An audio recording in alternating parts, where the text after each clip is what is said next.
Welcome. Thank you for joining us today. This is a question and answer session for April 9.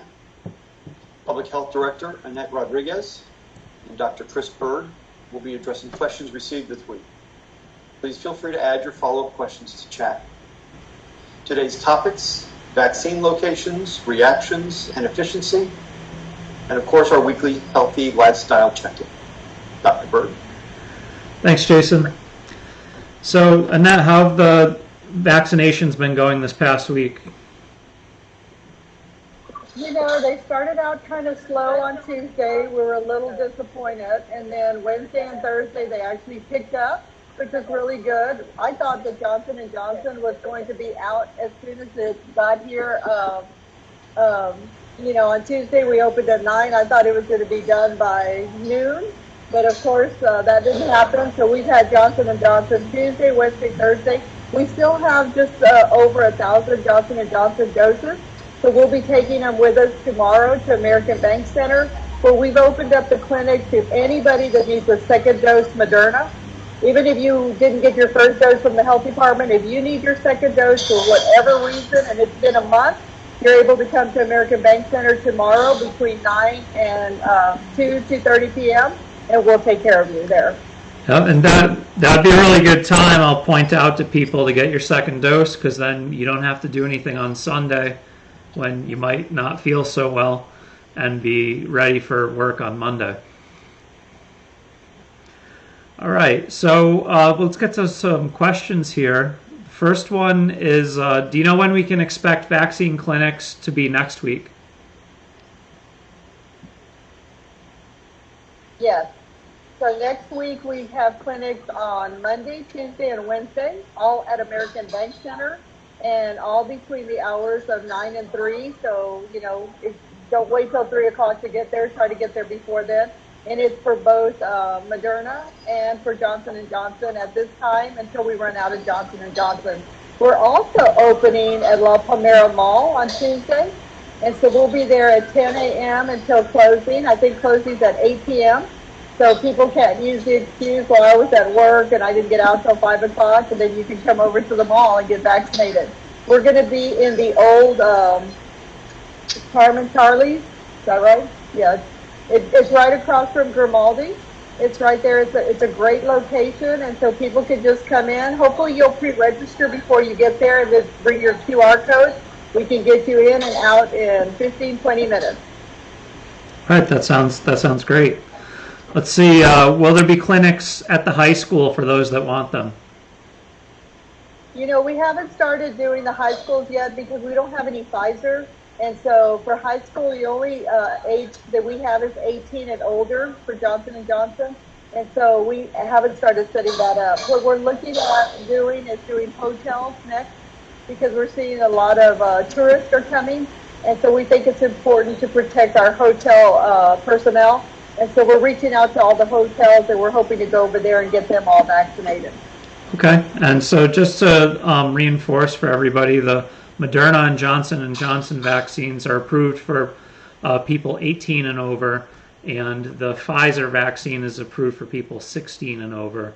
And right now, most of the vaccines that we're getting are the ones for 18 and over, right? That's correct. Okay. Let's see, we're on to the next topic, vaccine reactions. Have there been any adverse reactions to the Johnson & Johnson vaccine that we know of in Nueces County? I've seen one individual 2 days ago who seemed to be having a reaction. She was starting to itch, after she had her J&J vaccine, but we think it was more anxiety. Because after a few minutes, we kind of watched her, and after a few minutes, it settled down, and she was fine again. We have seen or heard that people are telling us like they've gotten the fever, they've gotten the nausea, which is very common with J&J, but that's not considered an adverse reaction. That's just considered a symptom of getting a vaccine. Right, so, yeah. So far, we're good. Yeah, so I mean, if you get cold and flu symptoms from the vaccination, that means that it's working. And so it means what you're feeling is your immune system ramping up and fighting that infection. And while it might seem counterintuitive, that's part of what goes into you feeling sick. Is it's your body's natural response to fight something off, and a fever gives your body an advantage over the virus that's infecting you and helps your immune system function better.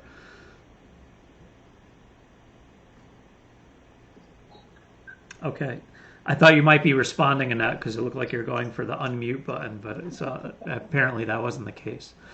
Let's see. Has the public health district wasted any vaccines yet, or have you lost any vaccine? We have actually. We've lost one vial of Moderna, and that was in transport. We moved the Moderna from the health department to the locations that we're at. And so one time when we were moving them to the Richard Borchard Fairgrounds, when we opened up the vial, we had one vial that was broken. Mm-hmm. So we had to report the loss of 10 vaccines from that one vial, but that's all we've lost at this point. And we've actually gotten a lot of extra doses out of the Moderna. We've almost always, the staff now will get the 11th and sometimes even the 12th dose. And some of the new things that are happening with Moderna is now they just went back for EUA. So they allow you now to get that 11th dose, and they're actually going to be sending vials with 13 and 15 doses in it. So we're anxious to get those as well because Moderna, well, we're used to it. So we're very good with handling it.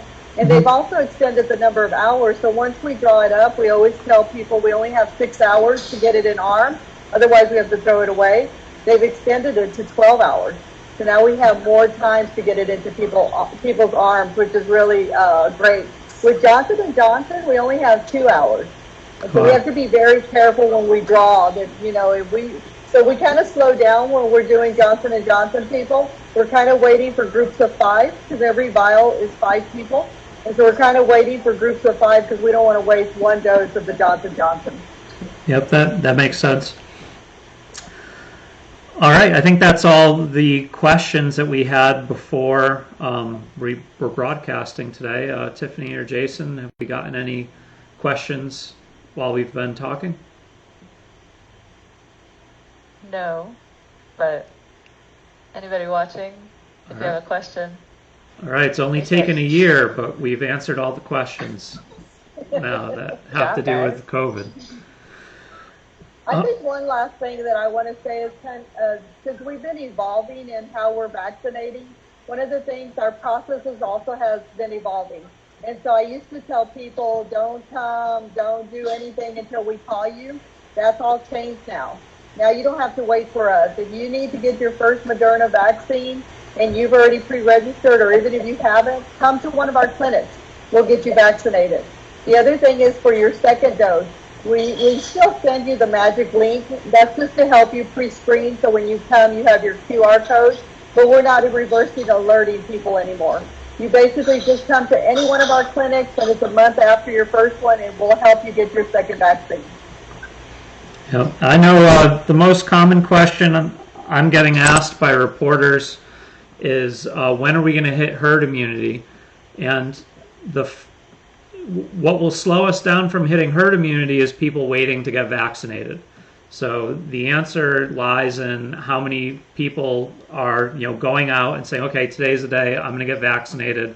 The more people that do that, the faster we're going to get to herd immunity and end this pandemic and be able to go back to normal and our everyday lives without the inconveniences that we're dealing with right now.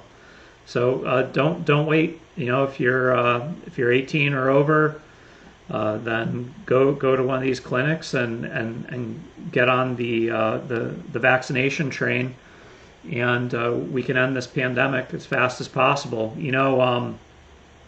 Another trauma service area is past us. So the Coastal Bend is a trauma service area, but to the south, they've vaccinated more people than us now, and I don't think we want to let that happen locally in the Coastal Bend. We were number 1 last week, but now we're number 2, so maybe we can pick things up here, and if enough people go and get vaccinated, we can retake the crown of the most vaccinated area in Texas.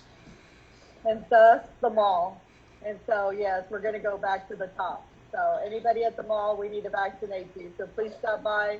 Charming Charlie, so that's going to be COVID-19. It's going to be Charming COVID. And so come by Charming COVID and we'll get you a free COVID-19 vaccine.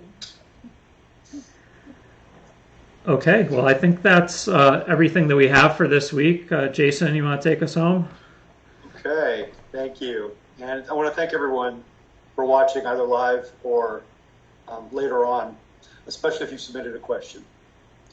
In the Q&A, there's no Q without you. Also, thank you to everyone for your ongoing contributions for good public health. The next task force report will be uploaded this afternoon to social media. Please join us every Friday at noon for the question and answer session. And remember to direct questions or comments to @CBCovid on social media. Thank you. Have a safe and wonderful weekend. Thanks, everybody. Thank you.